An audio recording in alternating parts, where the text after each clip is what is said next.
नमस्कार friends, welcome back to दृष्टि tutorial private limited. Friends, आज के इस वीडियो सेशन में एसएससी एमटीएस 6 अक्टूबर 2021 के शिफ्ट 3 में आए हुए इंग्लिश के प्रश्नों का एनालिसिस करेंगे। तो आइए इन प्रश्नों को देखते हैं। फर्स्ट क्वेश्चन रिलेटेड है ग्रामेटिकल एरर से। Slowly the dog spot went towards it and pounced up the rat. Pounced up का मतलब होता है, पाउंस्ड अप एक फ्रेज नहीं है, पाउंस्ड ऑन होनी चाहिए थी। मतलब होता है झपटना, पाउंस्ड ऑन, झपट कर पकड़ना। तो यही प्रॉब्लम था, ग्रामेटिकल एरर है, पाउंस्ड अप नहीं होगा, पाउंस्ड ऑन होना चाहिए। तो किस पार्ट में एरर होगा? पार्ट 2 में एरर हो जाएगा। इट मींस पाउंस अप नहीं होगा, पाउंस्ड ऑन का प्रयोग करना पड़ेगा, जिसका मतलब होता है झपटना, झपट कर पकड़ना। आइए नेक्स्ट क्वेश्चन को देखते हैं। नेक्स्ट क्वेश्चन है आपका इनकरेक्टली स्पेल्ड वर्ड एंड बहुत ही सिंपल दे रखा था। एरानियस का मतलब होता है फॉल्ट, आप कह सकते हैं फॉल्ट, रॉन्ग, है ना, इनकरेक्ट। नाउ सिनिक का मतलब होता है वेरी ब्यूटीफुल सीन को हम लोग कहते हैं सिनिक। परसुएशन कह सकते हैं कन्विंसिंग, उसने उसे परसुएड किया, कन्विंस किया, तो कन्विंसिंग कह सकते हैं। एंड जो स्पेलिंग एरर था वो है absence. Actually absence ABSENCE will be not SE। Okay, तो बहुत ही सिंपल ही इनकरेक्टली स्पेल्ड वर्ड दिया था। Next word is select the most appropriate to fill in the blank. With your new credit card you can dash. Can is a modal. आप जानते हैं can एक मॉडल है और मॉडल वर्ब अपने साथ वर्ब का फर्स्ट फॉर्म प्रेफर करता है। तो देख लो, यहां लिखा विथ ड्रू ऑप्शन रॉन्ग हो गया, विथ ड्रॉज ऑप्शन गलत है, विथ ड्रॉन नहीं लेंगे, answer will B with draw. तो ये ग्रामेटिकल अप्रोच से आसानी से बना सकते थे। Now the next one, once again fill in the blank है। Halfway dash the two towns. लिखा है टू टाउन्स, अब जो भी हो, there was a mountain which had to be crossed. Simple सा है, उन दो टाउन के बीच की बात कर रहा है। अक्रॉस का मतलब होता है ऑन द अदर साइड या फिर on the opposite side. Clear है? के उस पार, अराउंड चारों ओर कह सकते हैं, या इधर उधर भी अराउंड, जैसे some students are sitting around the park, वहां पे जहां तहां लोग बैठे हुए हैं। विद इन तो होता है उस टर्म के अंदर, उस समय के अंदर, विद इन का प्रयोग करते हैं। तो बिटवीन का ही प्रयोग करेंगे, चूंकि यहां पे टू टाउन्स भी लिखा हुआ है। तो ये क्लियर पता चल रहा है कि प्रेपोजिशन जो है वो between will be suitable for this blank. Now the next one है I am certain to start studying. लग रहा है studying ING form from today.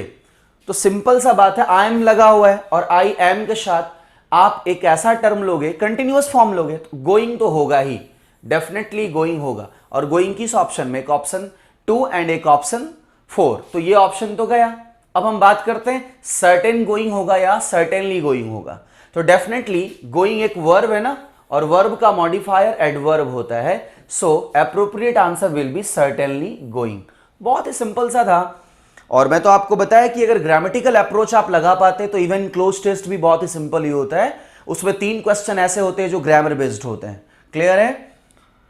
Now the next question, one word substitution, a boat or ship for conveying passengers and goods especially over a relatively short distance and as a regular service। तो actually उसको, उस boat को या जो transportation का काम करता है, सामान को ले जाना, पैसेंजर्स को ले जाना, that is the ferry. Submarine तो होता है जिसको आप कहते हैं वाटरक्राफ्ट, या आप ये भी कह सकते हैं एयरक्राफ्ट। एयरक्राफ्ट नहीं, वाटरक्राफ्ट ही होगा। या फिर a ship which is under water, which remains under water, जो अंडर ही परफॉर्म करता, उसे सबमरीन कहते हैं। डिंगी होता है एक स्मॉल बोट को कहते हैं स्मॉल बोट, स्पेशली या used for, you can say used for racing. जब रेसिंग के लिए हम एक बोट को यूज करते हैं, दैट इज द डिंगी। तो ये तो होगा नहीं। एंड फ्राइटर तो होता है ट्रांसपोर्टर, जो जिसके जरिए हम गुड्स को इधर से उधर ले जाते हैं। पैसेंजर्स गुड्स के लिए एग्जैक्ट वर्ड अगर होगा कि पैसेंजर को ले जाना, गुड्स को ले जाना, जो एक रेगुलर सर्विस प्रोवाइड करता है, दैट इज द फेरी। तो ये पता चल गया। सबमरीन तो होता है वाटर के अंदर जो पनडुब्बी वगैरह जो है वो सिर्फ सबमरीन बोलते हैं। Improve the underline part. Underline part को इंप्रूव करना है। लिखा है very soon the people dash find out people है तो find out as the snake was harmless, actually लिखा हुआ वॉज हार्मलेस, तो पास्ट टेंस, और पास्ट टेंस में तो आपने फाइंड लगा रखा है और ऑप्शन में फाइंड्स है, ये ऑप्शन गया, फाइंडिंग ऑप्शन गया, आपके पास बचा एक ही option, option 2 will be the right answer. तो जनरली इन सब में हमें डायरेक्ट टेंस वर्ब इन सब पे अगर पकड़ है तो आसानी से प्रश्न सॉल्व हो जाएंगे। वेरी सून लिखा हुआ है the people find out as the snake was harmless, was की बात है, पास्ट टेंस की बात है, तो प्रेजेंट आएगा ही नहीं, तो answer will be option number 2। Now the next question once again grammatical error का है, और ग्रामेटिकल एरर में आपको सिंपली क्या देखना होता है कि सेंटेंस में डीएनडी लगाना पड़ता है, डू नॉट डिस्टर्ब। हम सेंटेंस को पढ़ते जाएंगे, पार्ट बाय पार्ट उसे हम विभक्त करेंगे। अब देखो Vijay saw the play in an auditorium होना चाहिए ना, इन अ ऑडिटोरियम कैसे होगा, in an auditorium, so your answer will be option number 3। कुछ था ही नहीं। हाँ, अगर यहां थिएटर शब्द का प्रयोग होता तो फिर द थिएटर लेते, द सिनेमा लेते, लेकिन in an auditorium will be there. Okay, now the next question, incorrectly spelled word, decorative, elaborate and ornament, ये तीनों ऑप्शन तो सही है, एक ही बचा एक्स्ट्रावेगेंट, VAGANT होना चाहिए, नॉट GENT। एक्स्ट्रावेगेंट का मतलब होता है spend thrift, okay, spend thrift, lavish expenditure करने वाले लोग, है ना। और इलाबोरेट मतलब आपको बताया था, elaborate chart, to tell something in details to someone, हम जब डिटेल में किसी चीज को करते हैं इलाबोरेट करते हैं। ऑर्नामेंटल एंड डेकोरेटिव तो पता है आपको। तो जनरली यहां जो इनकरेक्टली था, your answer will B extravagant, ये ई हटेगा और ए लगेगा। Okay, now the next question, antonyms of flimsy. Flimsy का एग्जैक्ट मीनिंग होता है वीक, वेरी वीक, तो वीक कमजोर का उल्टा क्या हो जाएगा, स्ट्रॉन्ग। क्लमजी, टीनी मतलब क्या, स्मॉल पार्टिकल, आप उसे शटल बोल सकते हैं, वीक मतलब कमजोर, तो ये तो उसके सिनोनिम्स था, हमें एंटोनिम्स चाहिए था, आंसर विल बी स्ट्रॉन्ग। तो बहुत ही सिंपल वर्ड भी दिया हुआ था। Now the next question is antonym defence. देखो डिफेंस का अगर आप सिनोनिम देखो तो सिक्योरिटी, गार्ड और प्रोटेक्शन, ये तो उसके सिनोनिम्स हो जाएंगे, हमें चाहिए एंटोनिम्स, एक ही वर्ड बचा जो offence.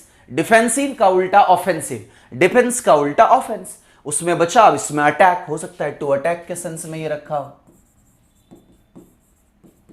Okay, now the next question, fill in the blank section का है, डैश एंटरिंग द हॉल, पता है अर्लियर, अर्लियर और प्रीवियस ये दोनों आपस में सिनोनिम्स हैं, पहले इसे हटाओ, जो सिनोनिम्स पार्ट है उसे हटाओ। एक बचा अहेड, अहेड का मतलब आप कह सकते हैं फर्दर, ठीक है, आगे। तो your answer will B before, before entering the hall please turn off your mobile phones. Before, mobile phone को कह रहा है कि टर्न ऑफ करो एंटर होने से पहले, हॉल में एंटर होने से पहले। Now the next question, fill in the blank section का है, they looked at each other for a moment without speaking and then fill into a dash, what, conviction. Conviction का मतलब होता है बिलीफ, ओके। कन्वर्जन का मतलब होता है चेंज कर देना, उसे कन्वर्ट कर देना, कन्वर्जन। तो वो इंसान कॉन्फिडेंस में फेल नहीं हुआ गा, वो जब कुछ देर चुप रहा और फिर कुछ देर बाद अपनी बात प्रारंभ किया, तो that is the conversation. Fell in love हो सकता है, fell in to love, fell in love, या fell in to a conversation, not conviction, conversion और कॉन्फिडेंस। तो अगर आप देखें कि वर्ड की कोनोटेशन क्या है, क्या हम उसका, उस वर्ड का रिलेवेंट टर्म ढूंढ पा रहे हैं या नहीं, या फिर हम उसके साथ कोरिलेशन बना पा रहे हैं या नहीं। Now the next word, sorry next question, select the most appropriate synonyms. Fluorescent का सिनोनिम्स क्या होगा, ग्लोइंग, चमकीला, कुछ ऐसा टर ऑर्नामेंटल चीजें लगाया गया जो बहुत ही फ्लरिशिंग है, so your answer will be glowing. Elaborate का मतलब अभी बताया था ना, to explain something, elaborated adjective भी है और ये वर्ब भी है। इलाबोरेट मतलब कह सकते हैं कि to tell someone, to tell something to someone in detail, okay, to someone in detail. Next आपके पास बचा फ्लरी एंड परफ्यूम्ड, तो ये तो होगा नहीं, फ्लरी मतलब फ्लावर जैसा, फ्लावर कह सकते हैं, सो ग्लोइंग होगा answer. Now the next question, next question copyright है, इडियम्स कॉपीराइट। कॉपीराइट तो सिंपल पता लग रहा है, वन हु इमिटेट्स अनदर, या फिर कह सकते हैं अदर क्लोजली, वेरी क्लोजली। तो जो दूसरे का नकल करे उसे ही तो हम कॉपीराइट बोलते हैं, है ना। Now the next question, a person who remains unmoved and unaffected by other peoples opinion, जो व्यक्ति किसी दूसरे के ओपिनियन एंड सजेशन से अनअफेक्टेड हो, मतलब समथिंग कैन नॉट बी, उस पर्सन को समथिंग हार्म नहीं कर सकता, तो ऐसे सिचुएशन में उसे हम इम्परवियस बोलते हैं। एक वैसा पर्सन जैसे लिक्विड, एक वैसा टर्म जो लिक्विड को पास होने ना दे, तो उसे हम इम्परवियस बोलते हैं। लेकिन एक वैसा पर्सन अगर आप उसे इम्परवियस कहते हैं, इसका मतलब हो गया कि उस बंदे को सही गलत या कोई चीजों से अफेक्ट नहीं होता दूसरे के सजेशन ओपिनियन से। और अनरिलायबल तो आप कह सकते हैं अविश्वसनीय, है ना, जिसके ऊपर विश्वास नहीं किया जा सके। एक अविश्वसनीय पॉजिटिव सेंस है, जिसको कह सकते हैं यूनिक, मैचलेस, है ना, अतुलनीय। ये अनरिलायबल जिसको आप कह सकते हैं नॉट ट्रस्टवर्दी, और इम्प्रूडेंट, नॉट स्किल्ड, और इररिस्पॉन्सिबल तो पता है इसको आप कहते हैं नेग्लिजेंट, केयरलेस। तो answer will B impervious. Now the next one. There were a dozen eggs in the basket, but now there will be, यहां पे were का प्रयोग है कि वहां पे एक दर्जन अंडे थे, लेकिन अब क्या है, उसमें से कितने बचे हैं, तो will be का तो प्रयोग होगा ही नहीं, तो ये ऑप्शन गया। जो आंसर होगा वो होगा there are, 12 में से अब 6 बचे हैं, ये आंसर हो सकता है कि बचे होंगे, ऐसा नहीं, वहां ऐसा था और इतने बचे हैं, ये सेंस लेंगे हम लोग। क्लियर है। Now the next term, over the moon. Idioms का मतलब है अगर आप चंद्रमा पे होंगे तो आप ऑब्वियसली आपको काफी खुशी महसूस होगी, आप कह रहे हैं एक्सट्रीमली हैप्पी, एक्सट्रीमली हैप्पी होगा over the moon, over the moon. Now the next one, next term है ग्रेसफुल। ग्रेसफुल डेंजरस सिनोनिम्स इसका नहीं होगा। प्लेजेंट हो सकता है, फ्रेंडली भी नहीं होगा। फ्रेंडली तो कह सकते हैं आप एमिकेबल, एमिएबल, ये टर्म को फ्रेंडली बोलते हैं। लाइकेबल, एलिजेंट ही सिनोनिम्स होगा ग्रेसफुल का, एलिजेंट। एंड कोई चीज वैसा प्लेजेंट है तो चलेगा, लेकिन ग्रेसफुल का एग्जैक्ट मीनिंग कह सकते हैं एलिजेंट, that is very beautiful. Now the next term is, Ovi wanted to continue on his idea of building a modern school. Continue on, actually continue के साथ यहां preposition लेने की जरूरत ही नहीं है। Continue with हो सकता था, लेकिन continue his idea ये मतलब है ना, Ovi wanted to continue his idea, इसके बाद डायरेक्ट ऑब्जेक्ट की जरूरत है, preposition का प्रयोग यहां पे नहीं करेंगे। So your answer will be option number 2। तो ग्रामेटिकल एरर भी आसान ही है, अगर आप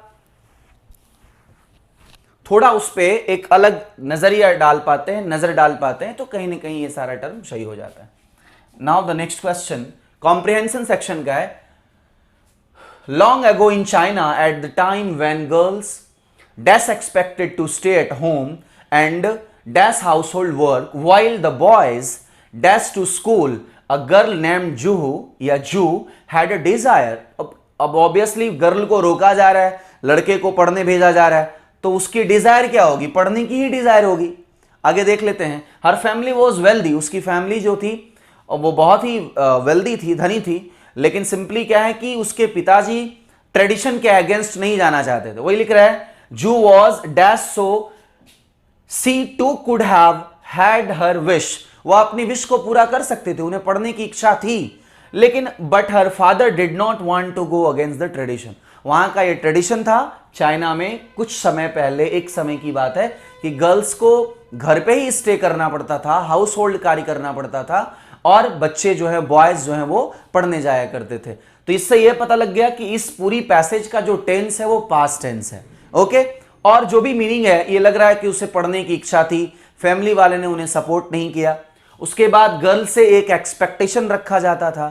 ठीक है, तो आगे पढ़ते हैं क्वेश्चन को सॉल्व करने के लिए। Long ago in China at a time when girls, अब देखो सेंटेंस पूरी आप देख रहे हो तो आपको मिल रहा है एक्सपेक्टेड। आपको यहां पे आप ये भी कह सकते हैं कि ये past tense, have had, could have had, past indication. कहीं ना कहीं आप ये देख पा रहे हो कि पूरी टर्म पास्ट है, तो आर वाला ऑप्शन गया, विल गया, बी गया, answer will B A. Okay, were. Now the next question, long ago in China, at a time when girls were expected to stay at home and dash, क्या उनको करना पड़ता है? तो that is the household work. Do he लेंगे, चूंकि देखो expected to, decided to, ऐसा वर्ड के साथ हम V1 ही लेते हैं, तो वर्ब का फर्स्ट फॉर्म स्टे है, तो यहां पे भी हमें लेना पड़ेगा डू. वर्क को मेक, टीच एंड प्रोड्यूस नहीं करेंगे, answer will be 3. Now the next one, a girl amaze, 3 option में करना है कि household work while the boys dash to school. अब वो क्या करते हैं? बॉयज जो है वो जा रहे हैं स्कूल, गोज करते हैं, गो करते हैं, ये तीनों ऑप्शन गया, आंसर विल बी वेंट, क्योंकि आपका जो पूरी पैसेज है वो पास्ट टेंस में है, तो हम गोइंग, गोज एंड गो का प्रयोग नहीं कर सकते. तो ग्रामेटिकल अप्रोच से ये भी क्वेश्चन बन गया था. नाउ 4 में हम क्या फिल करेंगे? A girl name Zhu had a desire what in study, for study, at study, answer will be to study. Okay, desire to study. Her family was wealthy and Zhu was dash. Simple सा देखो कि उसकी family जो wealthy तो थी, लेकिन कह रहा है कि हर family was wealthy and Zhu was dash show what. जू को पैम्पर्ड किया जाता है ना, लाड़ प्यार करके उसे घर में ही रखा जाता है कि बाहर जाके पढ़ने की जरूरत नहीं है, बॉयज को भेजा रहे.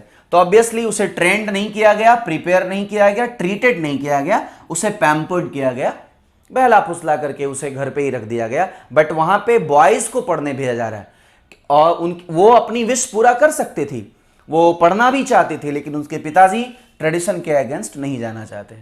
आशा करते हैं कि आपको ये पूरी सेशन समझ में आया होगा, और अगर आपको अच्छी लगी हो तो आप जरूर शेयर करें, हमारे YouTube चैनल को जरूर सब्सक्राइब कर बेल आइकन जरूर दबाएं, ताकि आने वाली सारी इंफॉर्मेटिव वीडियोस आपको मिलता रहे. ओके, मिलते हैं अगले नेक्स्ट वीडियो में. Thank you very much.